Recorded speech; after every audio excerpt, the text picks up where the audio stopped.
Hello guys, Shukriya Shai here. Welcome to my channel Student Site, and in this video we'll talk about the next topic from chapter Human Reproduction.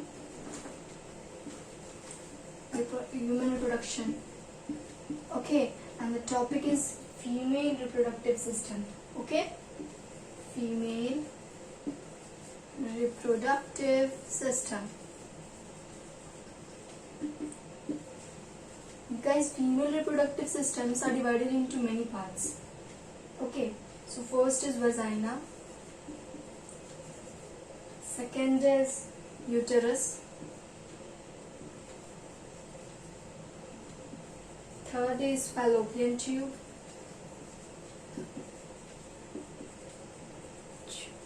and the fourth one is ovaries. Okay, we'll talk about it one by one. First is vagina, second is uterus, third is fallopian tube, and fourth is ovaries. In this video we'll talk about all these three, and in next video I'll talk about ovary. Okay, so let's get started. So guys, first we'll talk about vagina. In this vagina we'll talk about some terms. Okay, I hope you all well know that where vagina is present, located.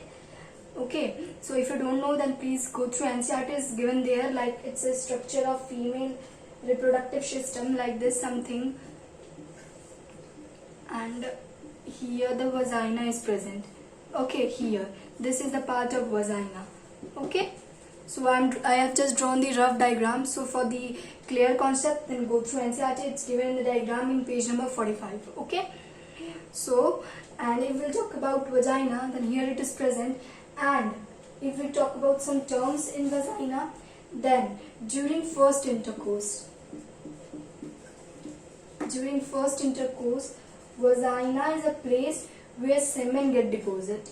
Vagina ही एक ऐसा place है जहाँ पे semen deposit होता है first intercourse के दौरान. Okay, और vagina orifice.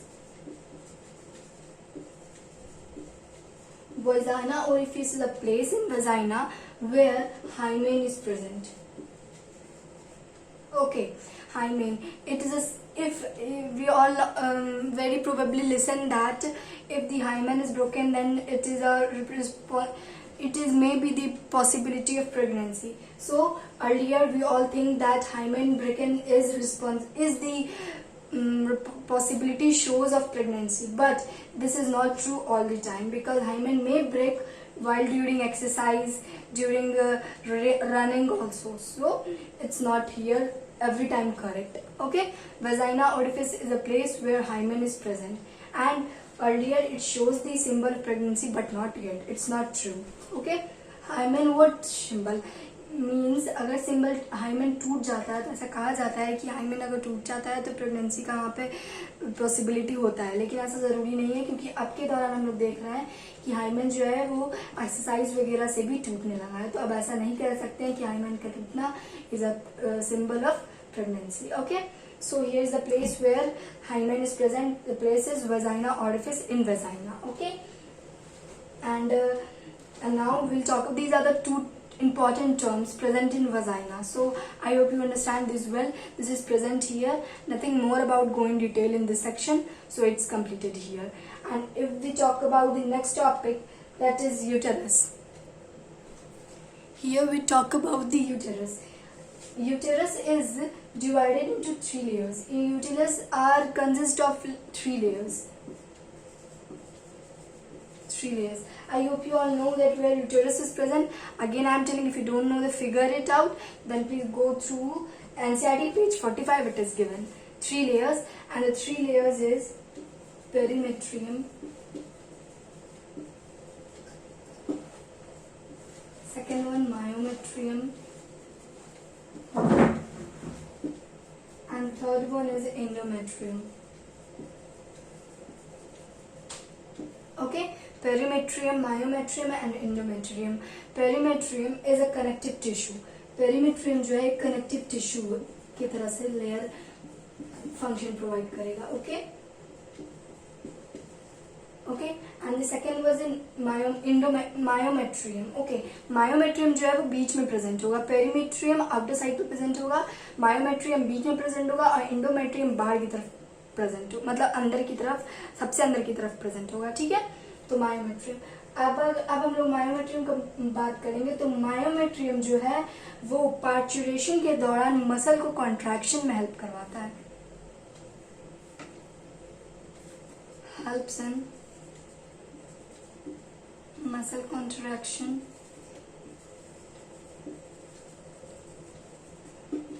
during parturition. Okay, this is myometrium. And if we talk about endometrium, then endometrium is the innermost lining of what, uterus. Okay, so if we talk about endometrium, the endometrium जो है वो ना ये जो basically secretary nature का होता है, secretary और ग्रैंडुलर नेचर का होता है। ये ब्लड वेसल से रिच होता है, इसमें बहुत सारे ब्लड वेसल्स प्रेजेंट होता है और ये ही रिस्पॉन्सिबल होता है थिकनेस के लिए जब हम लोग मेंस्ट्रुअल साइकिल करते हैं। मेंस्ट्रुअल साइकिल के दौरान जो कि कौन सा वॉल थिकन होता है, जो कि during maturation cycle, menstrual cycle जो ब्रेक डाउन होकर नीचे आता है, तो वो कौन सा वाल होता है, तो वो इंडोमेट्रियम वाला वाल होता है। ये अगर हम लिख देते हैं मेंस्ट्रुअल साइकिल के दौरान। ठीक है, आप लोग ये चीज याद रखना, यहाँ पे बस ये इंपॉर्टेंट है कि कौन सा वॉल मेंस्ट्रुअल साइकिल के दौरान टूटता है यूटेरस का, तो वो है endometrium. Okay, this is the about uterus, 3 layers, these are the important 3 layers of uterus. I hope you understand it well. अब हम बात करेंगे फैलोपियन ट्यूब की। गाइस, फैलोपियन ट्यूब कहाँ पे प्रेजेंट होता है, तो फैलोपियन ट्यूब भी फीमेल रिप्रोडक्टिव सिस्टम का पार्ट है। ठीक है, और फैलोपियन ट्यूब 3 पार्ट से मिलके बना है। पहला is isthmus, second is ampulla and the third is infundibulum.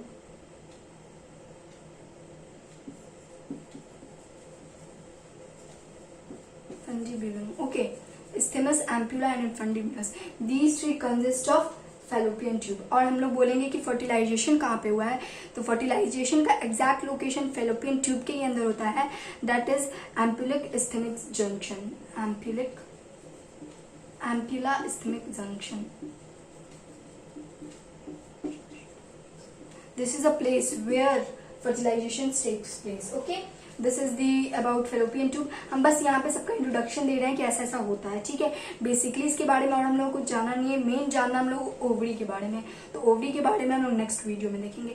अब हम यहाँ पे तीनों के बारे में बात कर लिए, अब यहाँ पे हम लोग कुछ इंपॉर्टेंट टर्म्स वगैरह है, हम लोग वो सबको देखेंगे। ओके, हाँ, तो गाइस अब अगर इंपॉर्टेंट टर्म्स की बात करें तो देखिए, सर्विकल कैनाल प्लस वजाइना मिलके बनाएगा बर्थ कैनाल। वजाइना तो हम लोग देखिए कहाँ पे प्रेजेंट होता है। ओके, और उसी के ऊपर में होता है सर्विकल कनाल, वजाइना के ठीक ऊपर होता है सर्विकल कनाल। तो वजाइना और सर्विकल कनाल मिलके बर्थ कनाल बनाएगा, जो कि ड्यूरिंग पैचुरेशन यहीं से बेबी को बाहर निकाला जाएगा। ठीक है, यही कनाल होगा बेबी के बाहर आने का। ठीक है, अब बात करेंगे और से चीजों की, तो देखिए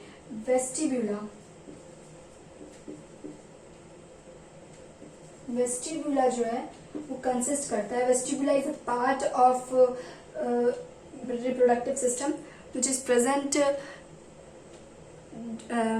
एट दी व्हाट आई से, जहाँ पे आपका वजाइना प्रेजेंट होता है उसी के ऊपर वेस्टिबुला प्रेजेंट होता है। ठीक है, वेस्टिबुला जो है वो कंसिस्ट करता है 2 ओपनिंग, जिसको हम लोग बोलेंगे, पहले ओपनिंग को बोलेंगे वजाइनल ओपनिंग। ठीक है, वही वजाइना वाला ओपनिंग, और सेकेंड वाले को बोलेंगे हम लोग यूरेथ्रल ओपनिंग, यूरेथ्रा का ओपनिंग। ठीक है, वेस्टिबुला 2 चीज कंसिस्ट करता है, वजाइनल ओपनिंग और यूरेथ्रल ओपनिंग। ठीक है, अब वेस्टिबुला जो है वो सराउंड होता है, तो इंटरनली वो लैबिया माइनोरा से सराउंडेड होता है। वेस्टिबुला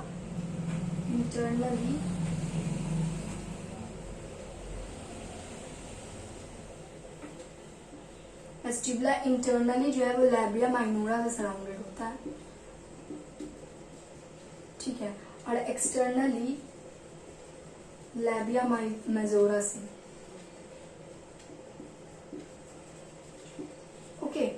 वेस्टिबुला समझ आ गया कि ये सराउंडेड होता है इंटरनली लैबिया माइनोरा से, एक्सटर्नली होता है लैबिया मेजोरा से। ठीक है, इसके 2 ओपनिंग्स होते हैं, वजाइनल ओपनिंग और यूरेथ्रल ओपनिंग। ठीक है, अब लैबिया माइनोरा और लैबिया मेजोरा के जंक्शंस पे एक फिंगर लाइक प्रोजेक्शन प्रेजेंट होता है। ठीक है, जिसको हम लोग क्लाइटोरिस बोलते हैं। जंक्शन पे प्रेजेंट होता है क्या, finger like projection.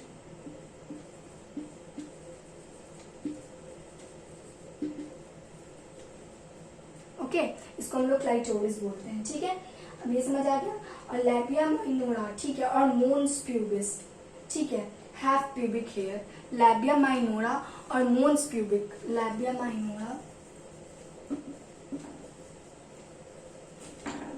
Plus mons pubic, ये सब में क्या प्रेजेंट होता है, ये सब में प्यूबिक हेयर प्रेजेंट होता है। ओके, और यहाँ पे हो गया ये सब ये सब ये सब। अब देखिए, space between anus and labia minora and majora is known as peritoneum. Labia minora और लैबिया मेजोरा के बीच का जो स्पेस होता है उसको पेरिटोनियम बोलते हैं, स्पेस को बोलते हैं। ओके, ये सब जो कुछ कुछ इंपॉर्टेंट डेफिनेशन है, आई थिंक मैंने जो आपको वर्बली बोला होगा आपने उसने नोट कर लिया होगा, क्योंकि यहाँ पे पूरा सा गिजमिज हो रखा है। ठीक है, तो आप लोगों को ये समझ आ गया होगा। हाँ, अब एक चीज हम लोग देखेंगे, एक ग्लैंड जो है वो यहाँ पे बहुत ही फीमेल रिप्रोडक्टिव सिस्टम का इंपॉर्टेंट ग्लैंड हम लोग कह सकते हैं। तो हम लोग यहाँ पे बस ऐसे टर्म देख रहे हैं। अब तो अगर हम लोग देखेंगे तो बार्थोलिन्स ग्लैंड, बार्थोलिन्स ग्लैंड जो है वो होमोलोगस होता है कॉपर्स ग्लैंड की मेल में कॉपर्स ग्लैंड मेल में प्रेजेंट होता है, उससे ये बिल्कुल होमोलोगस होता है। ठीक है, ये जो है क्या करता है, वेजाइना का साइड वाइड में म्यूकस प्रोवाइड करता है, ताकि जब वर्म घुसे फिर सब जो फर्टिलाइजेशन वगैरह हो तो वो सब उसको आसानी हो। ठीक है, ताकि वो जो वहाँ पे वेजाइना में जो स्पर्म घुसेगा तो एसिडिक जो मीडियम रहेगा वो सबको थोड़ा मेंटेन कर पाए। ठीक है, अल्कलाइन कर पाए। तो उसका बिल्कुल कॉपर्स ग्लैंड की तरह ही होमोलोगस होता है, ये फंक्शन भी बिल्कुल वैसा ही वैसा लगभग है। ठीक है, तो this is all about the all 3 things, that is vagina, uterus and fallopian tube. और इसी के साथ साथ हमने कुछ इसमें इंपॉर्टेंट टर्म्स भी देखे हैं। ठीक है, आई थिंक आप लोग को ये सारा समझ आ गया होगा, ये तीनों चीज। अब इस तीनों चीज के बाद हम लोग नेक्स्ट वीडियो में ओवरीज का बात करेंगे। तब तक के लिए आई होप आप लोग को समझ आया होगा। थैंक यू, अगर समझ आया है तो थैंक यू, और लाइक शेयर सब्सक्राइब भी कर देना। Thank you and have a nice day ahead.